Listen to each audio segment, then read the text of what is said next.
అసలు కన్నా వడ్డీ ముద్దు. ఎవరికైనా కన్నబిడ్డల తర్వాతే ఎవరైనా, కానీ అది మనవళ్ళు మనవరాళ్లకు వర్తించదు. ఎందుకంటే కడుపున పుట్టిన బిడ్డలపై కన్నా వారి కడుపున పుట్టిన బిడ్డలంటేనే తాత నాయనమ్మలకు ప్రేమ ఎక్కువ. చిన్నప్పుడు కన్న కొడుకునైనా ఒక దెబ్బ వేసి ఉంటారు, కానీ మనవళ్లను పల్లెత్తు మాట అన్నా ఊరుకోరు.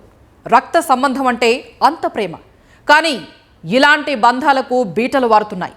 మనీ సంబంధాల ముందు మానవ సంబంధాలు నిలవడం లేదు.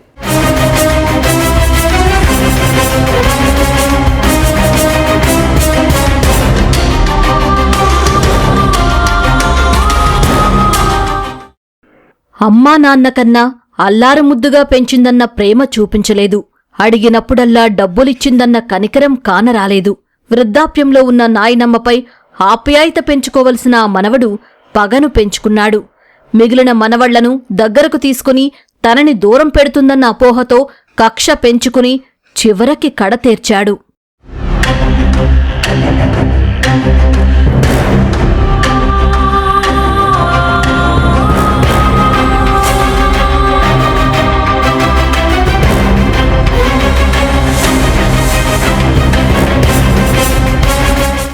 విజయనగరం జిల్లా భోగాపురం మండలం లింగాలవలసలో జరిగిన వృద్ధురాలు అప్పయ్యమ్మ హత్య కేసును పోలీసులు ఛేదించారు.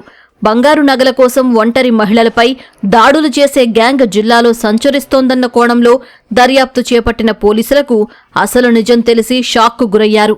అచ్చం దోపిడీ దొంగలు బంగారం కోసమే వృద్ధురాలిని హత్య చేశారన్నట్లుగా చిత్రీకరించింది ఎవరో కాదు, స్వయంగా తన మనవడే అని తెలిసి నిర్ఘాంతపోయారు. ఆమె మెడలో ఉన్న 4 తులాల బంగారు ఆభరణాల కోసమే సొంత నాయనమ్మను హతమార్చాడని వివరించారు. అప్పయ్యమ్మకు 2 కుమారులు 1 కుమార్తె ఉండగా చిన్న కుమారుడు అప్పన్నతో కలిసి ఆమె లింగాల వలసలోనే ఉంటుంది. ఇటీవల అప్పన్న భార్య పిల్లలతో కలిసి విజయవాడ వెళ్లగా ఇంట్లో వృద్ధురాలు ఒంటరిగా ఉంది. ఇదే అదునుగా భావించి పెద్ద కుమారుడి కొడుకైన గౌరీ ఆమె వద్దకు వచ్చాడు. బైక్ ఫైనాన్స్ కట్టడానికి డబ్బులు కావాలని అడిగాడు. ఆమె తన వద్ద లేవని చెప్పింది. ఉన్న డబ్బులన్నీ బాబాయి కుమారులకే ఇస్తోందని కక్ష పెంచుకున్న గౌరీ మద్యం మత్తులో తలగడ ఆమె ముఖంపై అదిమిపెట్టి ఊపిరాడకుండా చేసి హత్య చేశాడు. ఒంటిపై ఉన్న 4 తులాల బంగారాన్ని తీసుకున్నాడు. పోలీసులకు దొరక్కుండా ఉండాలంటే దోపిడీ దొంగలు దోచుకున్నారనే విధంగా ఆమె మృతదేహాన్ని కొంత దూరం ఈడ్చుకెళ్లి పడేశాడు. సో వాళ్ళ నాన్నమ్మ రోజు రాత్రి 10 గంటలకి ఇంటి బయట కూర్చో ఉంటే వీళ్ళ నాన్నమ్మని తీసుకెళ్లి లోపల దివానా కాట్ మీద కూర్చోబెట్టారు. ఇతను వాళ్ళ నాన్నమ్మని కొంత డబ్బులు అడిగారు.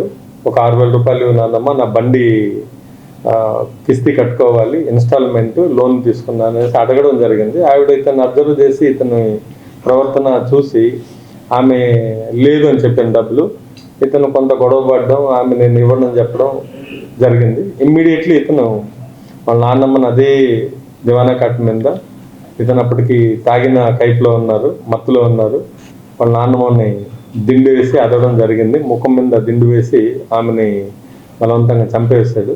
చనిపోయిన తర్వాత ఆ ముక్కుల్లో ఉన్నటువంటి గోల్డ్ దాదాపు 20 గ్రాములు, కాళ్ళ కడియాలు ఉన్నాయి, సిల్వర్ వెండి పట్టీలు అంటాం కదా అవి ఉన్నాయి.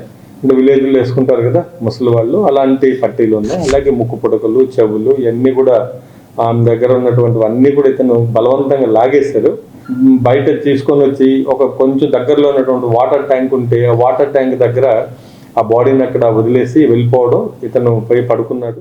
వృద్ధురాలి హత్య సమాచారం తెలిసి అక్కడికి పోలీసులు వచ్చినా తనకేమీ తెలియదన్నట్లే గౌరీ వారి వెంటే తిరిగాడు.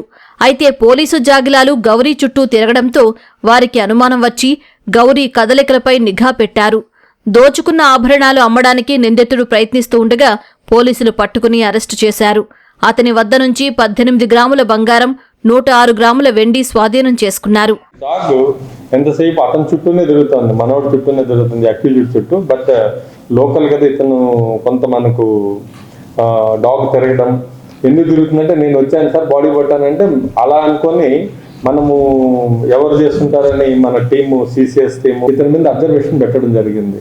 అక్యూజ్డ్ కాదన్నట్టు అతన్ని ఫ్రీగా వదిలిపెట్టేస్తే అతను గోల్డ్ దాన్ని అమ్మడానికి ప్రయత్నిస్తుంటే మనకు క్లూస్ వచ్చాయి. పట్టుకుంటే ఇంటాక్ట్ గోల్డ్ అంతా కూడా రికవరీ అయింది. ఆ ముసలావిడికి సంబంధించినటువంటి ముక్కు పుడకలు, చెవులు ఉన్న రింగులు, కడియాలు అన్ని కూడా రికవరీ చేయడం జరిగింది. కేవలం డబ్బు కోసం తనను ఎంతో అల్లారుముద్దుగా పెంచిన నాయనమ్మని గౌరీ హతమార్చడం కుటుంబంలో విషాదం నింపింది.